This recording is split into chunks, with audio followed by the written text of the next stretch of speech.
আসসালামু আলাইকুম ওয়া রাহমাতুল্লাহি ওয়া বারাকাতুহু। তো সবাই কেমন আছো? আশা করি আল্লাহ তাআলার রহমতে সবাই ভালোই আছো। আর আজকে কিছু কথা বলতে আসছি, প্লিজ ডোন্ট মাইন্ড, কথাগুলো বুঝো এবং মেলানোর চেষ্টা করো জীবনের সাথে। তো কি করতেছো তোমরা?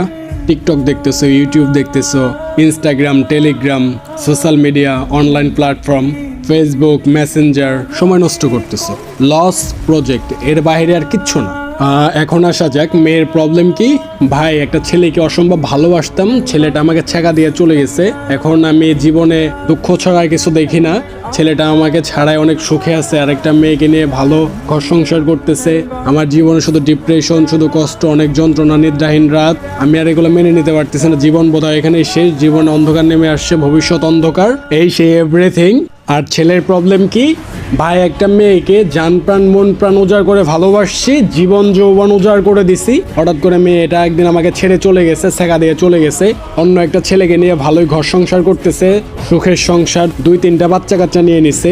এগুলো সবকিছু আমি মানিয়ে নিতে পারতেছি, কিন্তু আমি মুভ অন করতে পারতেছি না। যার জন্য বাবরি চুল রাখছি, এত বড় বড় দাড়ি রাখছি, অত বড় আমি দেবদাস হয়ে ঘুরতেছি, 3 বেলা সিগারেট টানি আর এই যে আকাশে ছাড়ি। জীবনের কোনো লক্ষ্য নাই, তবে স্বপ্ন আছে। স্বপ্নটা কি? জীবনে একদিন মিলিয়নার হব, বিলিয়নার হব, লাইফ স্টাইলিশ হব, সফলতা অর্জন করব, 5 তলা একটা শখের রাজকীয় বাড়ি থাকবে। আর কি থাকবে? হাতে একটা R15 থাকবে, iPhone 16 থাকবে। কি করব? একদিন আমি ইউকেতে যাব, USA যাব, Denmark, Thailand, Netherland, Australia, Canada, Italy. এখন যদি আমি তাদের প্রশ্ন করি, আচ্ছা এই স্বপ্নগুলো কিভাবে পূরণ হবে, সে বলবে ইনশাল্লাহ পূরণ হবে একদিন, ইনশাল্লাহ। তো কিভাবে পূরণ হবে? আই ডোন্ট নো, আমি জানি না। তোর তো একটা কোনো লক্ষ্যই নাই জীবনে, তুই আগাবি কিভাবে? তুই জাস্ট একটু চিন্তা কর, মাথায় একটু খাটা, একটু চিন্তা কর। একটা মেয়ে যত কিছুই হোক, সে বড় হলে তাকে বিয়ে দিয়ে দেবে।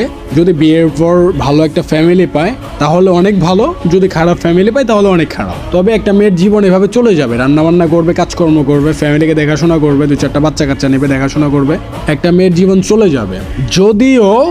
যদিও একটা মেয়ের জীবন এতটুকুর মধ্যে, ঘর সংসারের মধ্যে সীমাবদ্ধ না, তারপরেও তার জীবনটা চলে যাবে। কিন্তু তুই একটা ছেলে, তোর টাকা ছাড়া এই সমাজে কোনো মূল্য নাই। তুই 10টা দিন খালি পকেটে থাক, তুই 10 দিন না খায়া থাক, তোরে একটাবার কেউ জিজ্ঞেসও করবে না যে তুই একবেলা খাইছস কিনা। যে বাবার হোটেল থেকে বের হয়েছে তাকে জিজ্ঞেস করো জীবনের উদ্দেশ্য কি, জীবন আসলে কিসের জন্য, জীবনটা কতটা হার্ড ওয়ার্ক, তাকে জিজ্ঞেস করো। সে তোমার থেকে ওই শতগুণে ভালো জানবে, বুঝবে, তোমাকে হিসাব মিলাইয়া দেবে। তুমি তো এখন বুঝবা না, হয়তো ফিল করতে পারবা পেইনগুলো, কিন্তু বুঝবা না। বের হও, বাপের হোটেল থেকে বের হও, বুঝবা। আমার আফসোস লাগে ভাই, তোমরা এগুলো কই থেকে পাইবা? এই যে জ্ঞান, এই যে ম্যাচিউরিটি, এটা কিভাবে পাইবা তোমরা? কোথা থেকে পাবা?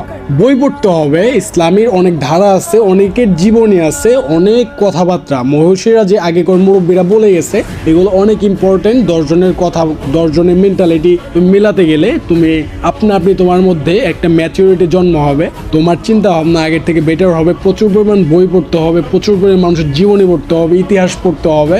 সেটা থেকে তুমি অনেক জ্ঞান অর্জন করতে পারো। জ্ঞান তোমাকে আপনি কেউ দিয়ে দিবে না। আর ম্যাচিউরিটি হচ্ছে আল্লাহ তাআলার এমন একটা দান বলতে পারো, কেউ আপনি পেয়ে যায়, কেউ আল্লাহ তাআলার কাছে আবদার করে চেয়ে নিত।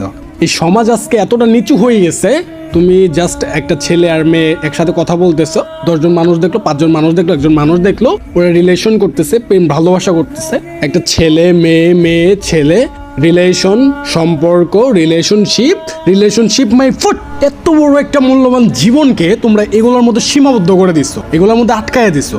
বাহিরে যে এত সুন্দর একটা জীবন আছে, সে সম্পর্কে তোমাদের কোনো আইডিয়াই নেই। তোমরা এগুলোর মধ্যে জাস্ট সীমাবদ্ধ হয়ে আটকায় গেছো। বাইরের জগৎ দেখো কত সুন্দর, যাও ঘর থেকে বের হও, নেচার দেখো, প্রকৃতি দেখো, প্রকৃতির স্বাদ নাও, উপভোগ করো, জীবনের উদ্দেশ্য বুঝো, জীবনের মূল্যটা বুঝো।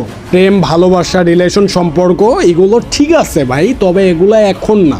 লাইফে সফলতা অর্জন করে লাইফ স্টাইলিশ হও, তারপরে এগুলোও জীবনে প্রয়োজন আছে, তবে এগুলো এখন না, এগুলো জীবনের পরের স্টেপ। সফলতা তোমার আগের স্টেপ, এগুলো হচ্ছে তার পরের স্টেপ। এখন থেকে কি করবা?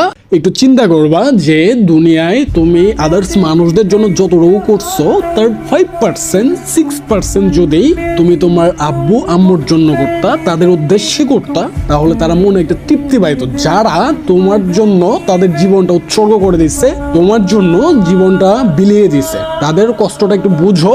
আজকে সফলতা অর্জন করো, দেখবা যে এই দুনিয়ায় তাদের থেকে আর কেউ বেশি খুশি হবে না। আর সেদিন তারা তোমার জন্য মন ভরে দোয়া করে দিবে। জীবনে অনেক বড় হও। যাই হোক, অনেকগুলা কথা বলে ফেলছি। সবার কাছে একটাই রিকোয়েস্ট থাকবে, কথাগুলো কেউ নেগেটিভ নিয়েন না, অবশ্যই পজিটিভলি নিয়েন। কথাগুলো অনেক মূল্যবান, ভাবিয়া দেখিয়েন, জীবনের সাথে মিলায় দেখিয়েন। সো আজকে এ পর্যন্তই। সবাই ভালো থাকো, সুস্থ থাকো, আশপাশের মানুষের খেয়াল রাখিও, আব্বু আম্মুর খেয়াল রাখিও। আর দেখা হচ্ছে খুব তাড়াতাড়ি নেক্সট ভিডিও কামিং সন। ফি আমানিল্লাহ। ধন্যবাদ সকলকে।